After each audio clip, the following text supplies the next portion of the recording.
অনেক অনেক দিন পরে আমার প্রিয় মানুষটা এসেছে আমাদের বাড়িতে। আর তাকে কিছু সুন্দর সুন্দর রান্নাবান্না করে খাওয়াবো না, তার ঠিকমতো একটু যত্ন করবো না, তাই কি কখনো হয়? তাই তো তার জন্য আমি আমার মনের মতো কিছু রান্নাবান্না করলাম এবং তাকে খাওয়ালাম। সবটাই থাকছে। হ্যালো এভরিওয়ান, নমস্কার সবাইকে। কেমন আছেন সবাই? আমি তো আছি, ভালোই আছি। আর এই যে দেখুন আমার দাদা আমার জন্য আইসক্রিম নিয়ে এসেছে। আমার তো আইসক্রিম খুব প্রিয়। শীত গরম নেই, যতই ঠান্ডা পড়ুক আইসক্রিম তো খেতেই হবে। এর জন্য দাদাও আমার পছন্দটা জানে জন্য আমার জন্য আইসক্রিম নিয়ে এসেছে। আর এই তো আইসক্রিম খেয়ে নিচ্ছি। আইসক্রিম খেয়ে নিয়ে এখন এই যে বিকালবেলা আমি পড়াতে বসেছি। যেহেতু আমার পড়াতে হয় প্রতিদিনই, আমি পড়াই। আমার ভালোই লাগে। ও যেহেতু আমার কাছে পড়ে প্রতিদিনই আসে, আমিও পড়াই। তো আমি যখন পড়াচ্ছিলাম ওকে, তখন আমি আকাশের দিকে তাকিয়ে দেখি আমি তো আমাদের দূরে পাটি পেতে নিচেই পড়াই। তখন আমি পাটি পেতে পড়াচ্ছিলাম, দেখি যে আকাশের কি সুন্দর যে একটা অবস্থা! ওয়াও! এমন দৃশ্য মানে কি বলবো? চেয়ে, চেয়ে দেখার মতো দৃশ্য একদম, মানে অপরূপ দৃশ্য যাকে বলে। এত সুন্দর লাগছে! এটা কিন্তু আমাদের বাড়িতেই। এই নারকেল গাছটা আমাদের বাড়িতে। আর নারকেল গাছের এই সোজার যে আকাশটা এতটা পরিমাণ সুন্দর। তো যাই হোক, চলে এসেছি এখন রান্নাঘরে।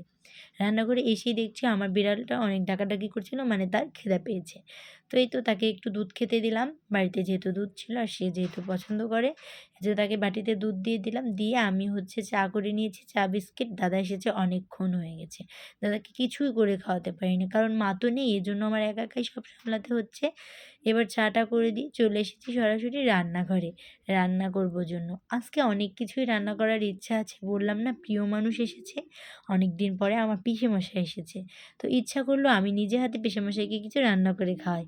তো এই যে আমি বলেছি না আমি রান্না করব আর আমার হাত কাটবে না, হাত পুড়বে না, এমন কখনো হয়? তো যাই হোক, এটা তো আমার প্রতিদিনেরই বিষয়। এই যে পিসেমশাই আসলে আমাদের জন্য প্রতিদিনই, আসলেই এই সিঙ্গারা, চপ, মুড়ি মাখা এগুলো আমাদের সন্ধ্যায় হবেই। তো এই যে পিসেমশাই এসেছে, রীতিমতো সে নিয়েও এসেছে। আর এই যে আমরা একসাথে সবাই মিলে খাচ্ছিলাম। খাওয়া-দাওয়া শেষ করে রান্নাবান্না তাড়াতাড়ি করে শেষ করে নিয়েছি। আমি রান্না করেছিলাম পোলাও, তারপর সাথে ছিল সালাদ, পাবদা মাছ, আর সাথে ছোট মাছ।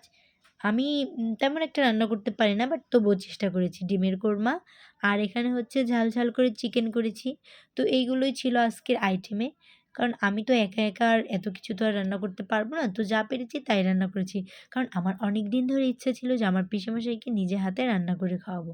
তো এই তো দাদা যেহেতু চলে যাবে, দাদার অফিস আছে, এর জন্য দাদাকে আগে, আগে খেতে দিয়েছি। আর এখানে বাবাকে বসিয়ে রেখেছি দাদার খাবারটা বেড়ে, কারণ বিড়াল ছিল পাশে তার জন্য। তো যাই হোক, এই যে দাদা খেয়ে নিচ্ছে তাড়াহুড়ো করে, সে চলে যাবে। আর আসলে আসে পুচকুসোনার জন্য, পুচকুসোনাকে একটু দেখতেই আসে, না হলে কি আর এত কষ্ট করে এসেই আবার চলে যেতে হয়। তো যাই হোক, এই যে দাদা এখন রওনা করে নিচ্ছে, দাদাকে রওনা করে দিয়ে আমি কিছুক্ষণ রেস্ট করলাম, বই নিয়ে বসেছিলাম, পড়লাম। তারপর এই যে এখন ১০টা বাজে। পিসেমশাই এসেছে, খেতে দেব। তো আমি তাকে প্লেটে বেড়ে দিলাম। সে তো তার গ্যাস্ট্রিকের প্রবলেম হয়েছিল, এজন্য খাবেই না। তো যাই হোক, আমার মন রক্ষা করার জন্য সবকিছু একটু, একটু করে টেস্ট করেছিল পিসেমশাই। আর আমার এতদিনের ইচ্ছাটা এতদিনে আমি পূরণ করতে পারলাম। তো যাই হোক, এখন পিসেমশাই ভাতটা খেয়ে নিচ্ছে। আর এখন এই যে আমি খেয়ে নেব। আমি খাওয়া শেষ করে ঘুমিয়ে পড়বো। তো এতক্ষণ ধরে আমার ভিডিওটা দেখার জন্য অনেক, অনেক ধন্যবাদ। তো এখন বিদায় নিয়ে নিই না? তো ধন্যবাদ সবাইকে।